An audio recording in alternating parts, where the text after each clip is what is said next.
Abagala abalungi abeekuumira kusenga 5256 mbaaniriza ate n'ate. Leero namulowooza mbaleetedde ki? Leero mbaleetedde eddagala mufunza gw'omukyala omugazi nga wenna oli wagazi wadde omusajja akuyingira tomuwulira. Abakyala abamu mugenda ne mucomplaininga nga mugamba abasajja nti omusajja mutini simuwulira, senga omusajja alina akantu kalinga jjiiko, ng'obuzibu si kantu ka musajja ke kaliko obuzibu, ng'oluusi ggwe naawe ng'omukyala olina obuzibu. Nabagamba omukyala okutegeera nti nno oli mugazi kwe kubeera ng'osobola okuteekayo engalo bbiri mu bukyala bwo ne ziyingirayo nga tewagaanyizza, nga mu butuufu ziyingirayo straight ne zifuluma nga tewali yadde kizisumbuye. Mukyala oba mugazi. Abakyala tugaziwa buli we tuva mu nsonga. Abakyala tugaziwa nga tuzadde. Abakyala tugaziwa nga tukozeseddwa nnyo, like oweegattagatta nnyo kikuleetera okugaziwa. So tulina ensonga nnyingi ezituleetera okugaziwa. Kyova olaba nze nkubiriza abakyala nti buli bw'ova mu nsonga kolako ka steaming kajja kuyambako okufunza oba kwesako ku ddagala erifunza. Kale mu mwezi gumu, mu myezi ng'ebiri, kale katugambe mu myezi ng'ebiri ofunzeeko, oba buli mwezi funzaako omulundi nga gumu. Waliwo eddagala lye ngenda okubalagirira leero, tujja kugatta ebikolo bijja kuba 3. Ojja kunfunira muko weewumbeko oba ke bayita akafansonyi. Simanyi oba keekamu bwe nkoogera bwentyo, naye nga amannya ga njawulo kubanga omuntu osobola omugamba naye ng'ettuufu oba eryangu lye tulinza okukozesa lye bayita muko weewumbeko.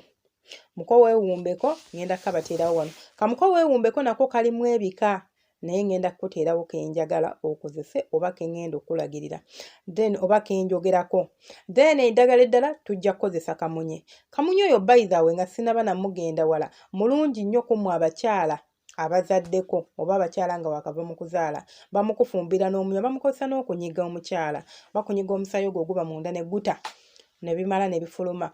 Naawe omuntu ng'otawaanyizibwa infections, onywako kamunye eyo n'okumutawaaza oba omuteeka mu bbaafu n'omutuulamu, mulungi nnyo ajja kuyambako ku infections.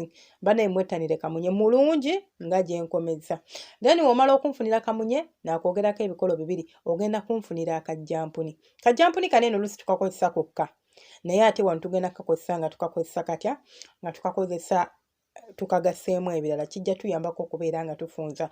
Olwo kikole kya naye kyo kiri independent, katukireke tujja kyogerako oluvannyuma oba tujja kyogerako olulala. Eddagala lino osobola okulikozesa mu foomu ya powder oba osobola okulikozesa nga liri fresh.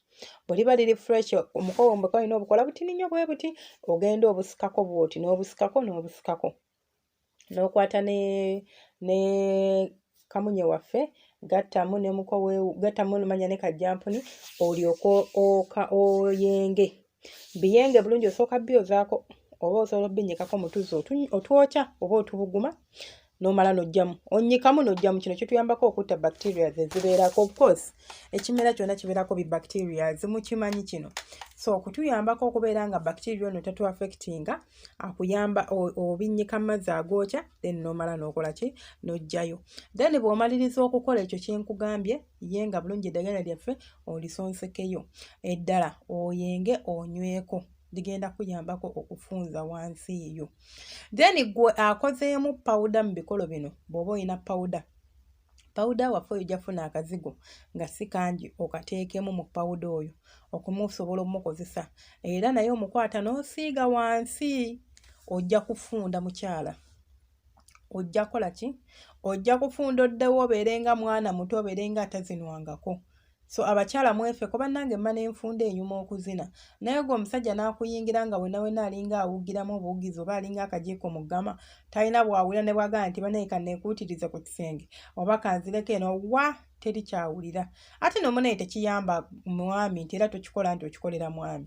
Omanyi mugenda ne muwoza senga ne bwe naafunza, abasajja bwe batyo, ne bw'omukolera ki era amala n'ayenda. Kino tokikolera mwami. Waliwo ebintu simanya sekanfuli tozisikira mwami, ozeesikira kubanga zikuyambako naawe okubeera ng'onyumirwa. Bikuyambako okubeera nga naawe onyumirwa. Kati omukyala ng'oli mufunda bulungi, omusajja bw'aba akuyingidde mu butuufu oba owulira bulungi omukira gwe, ne bw'aba nga si munene oba omuwulira ng'akutabaala, kitegeeza buli bw'oba ng'omuwulira kigenda kuleetera okunyumirwa ensonga z'omukwano. Mumulowooza nti nno nti omusajja yekka yanyumirwa, gw'ogenda nyumirwa otya nga nawe kennyini tomufiiringa? ye kennyini talina kyawulira naawe tolina kyowulira muli awo mulinga abeemalira obudde. So mukwano, it's not about a man oba tekiri ku musajja nti nkikolera musajja naawe okyekolera. Funza na bunnya omulundi at least gumu mu buli mwezi. Bw'oba ovudde mu nsonga oba oli muntu ng'oli okke nga tolina buzibu na steaming, funa amazzi gagabuguma, teekamu otunnyoto tutini, teekamu ka peppermint oba okayina ke tuyita mint, si peppermint, tukayita mint, kateekemu oba teekamu lavender oba teekamu rosemary otuuleko. Omukka ogwo buli we gukuyingira gulina engeri gye gusikamu gundi y'emmana eno n'ebeera ng'ekola ki? Ng'efunda. Sigambye nti ate kwata agookye nnyo osooka n'ogayiwamu ne gabeera nga agawola naye ng'ate tegawoze nnyo nga gasobola okuvaamu